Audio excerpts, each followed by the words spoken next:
Penny stocks are not the same as higher-priced stocks, so they must be traded differently.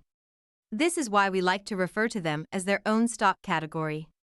To be successful, penny stock traders must approach them in a unique way.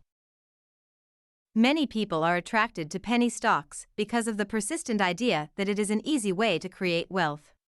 They think they need to buy a large number of shares in the next Amazon, Apple, or Microsoft before they become the high-priced stocks we know today. It might appear that Microsoft started out as a penny stock, but that's only due to stock splits along the way. Microsoft actually listed at $21 when it went public. It was never a penny stock, no matter what chart prices read like today.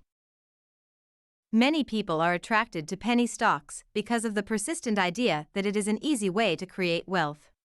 They think they need to buy a large number of shares in the next Amazon, Apple, or Microsoft before they become the high-priced stocks we know today. It might appear that Microsoft started out as a penny stock, but that's only due to stock splits along the way. Microsoft actually listed at $21 when it went public. It was never a penny stock, no matter what chart prices read like today. The hard truth about penny stocks is that most of the companies who are listed in these markets are not great companies and have little hope of ever becoming a winner. Penny stocks are characterized mainly by their price.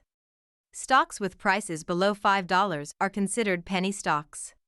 Though there are hundreds of penny stocks traded on the NYSE or the Nasdaq, there are thousands of penny stocks traded elsewhere.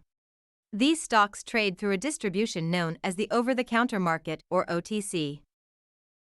The SEC does not require the same comprehensive reporting for stocks trading off the main exchanges.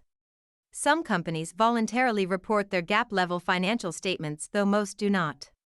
This means information about the companies listed on the OTC market range from highly detailed and trusted to little or even no information reported by the company.